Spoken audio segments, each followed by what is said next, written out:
Hey guys, what's up? It's Josh WRB here, and today I am reviewing Rogue One, a Star Wars story. If you can't tell, I put on my shirt from yesterday. Whatever, it's a Star Wars shirt. Couldn't find any other ones. Who cares? Can't tell. I'm a huge Star Wars fan.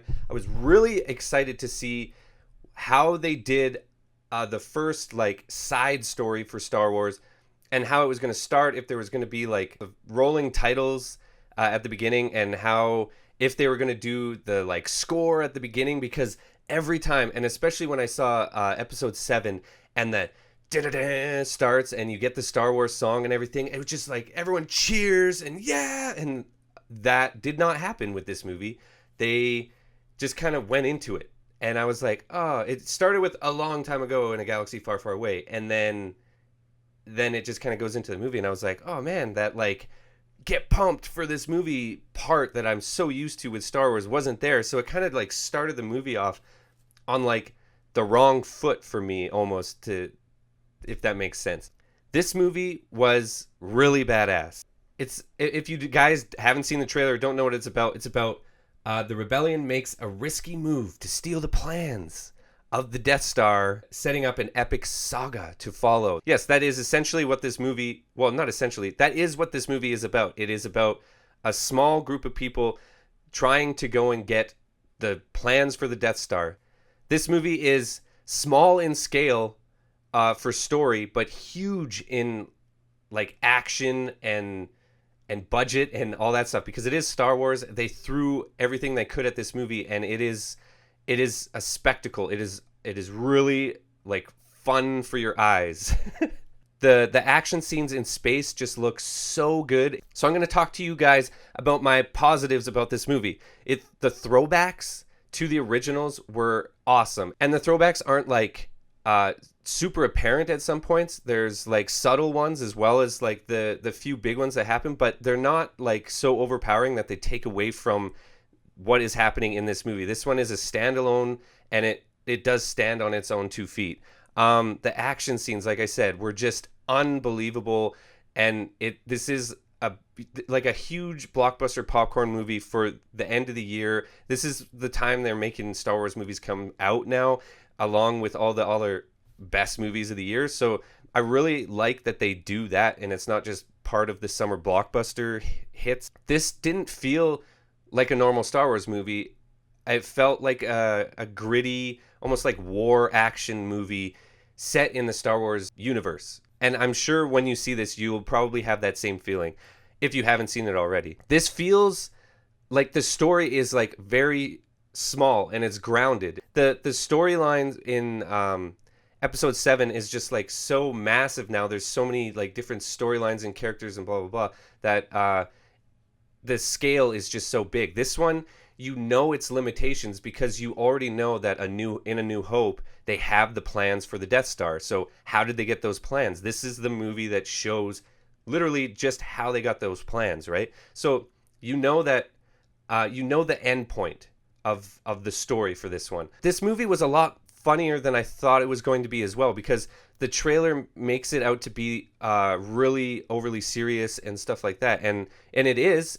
But the comedy comes in through characters like K2SO, and actually there's a lot of comedy riddled throughout this, but K2SO is definitely the funniest character. Every line he pretty much speaks is a one-liner, and it's done so well, and you will love K2SO. The thing that Star Wars is getting really right is their droids.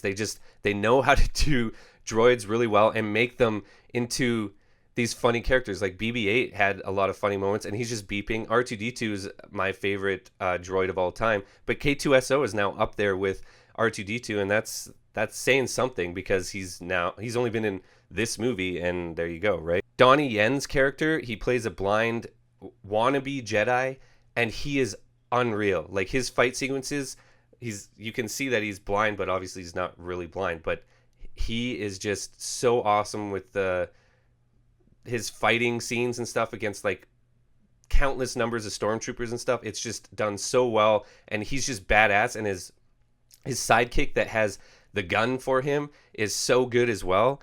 But that's That's it for my likes, and that's where it comes into the dislikes. Those characters I really loved, but you don't know really why you love them. They're just on screen and they're badass, but there's no backstory for them, and you don't really learn anything more about these characters than what is shown to you. The only character that you can really overly root for, because she's the only one that gets a backstory, is Felicity Jones's character Urso, and that kind of sucks because there's a lot of characters and they all seemed very disposable, if that makes sense. And if you see this movie, me saying disposable really makes sense to how this movie kind of plays out.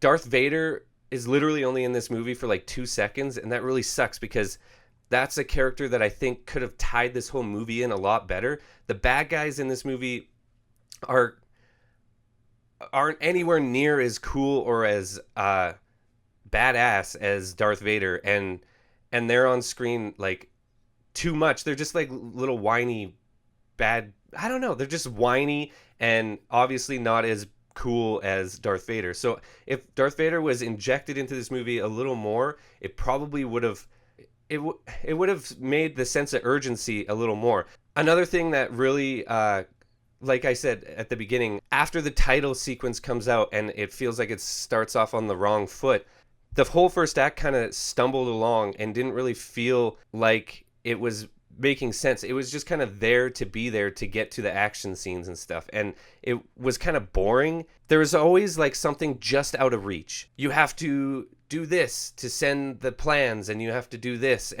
but you have to go out on this huge platform that is just like ridiculously way out there, and why would they place that there?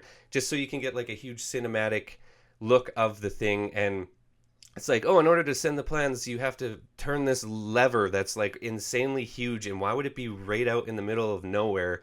I don't understand why it wouldn't be all interconnected. This is the future. This movie is pretty much a story about people trying to send a WeTransfer file or an email, and that is literally the story of this movie. And without too many spoilers, I don't think I gave away too many spoilers because I don't really want to spoil the huge thing that kind of happens at the end. If you guys have seen this movie, let me know what you think of it down below as well. But this movie was seriously a really good movie. It does have its downfalls and stuff like that, but not too many. And it kind of is weird because I really thought I was going to go into this and this was going to be like not a flawless movie, but I thought it was going to be like a 6 out of 6 bottle movie, but it really wasn't.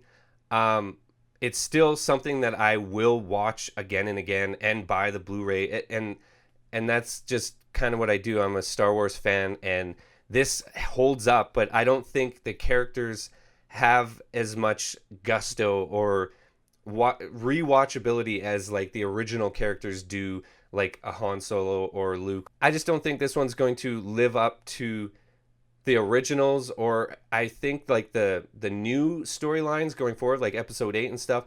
I hope that those stand up and keep moving Star Wars into the future, but this one obviously couldn't because it was a story this big in a universe that's this big, right? So it is what it is.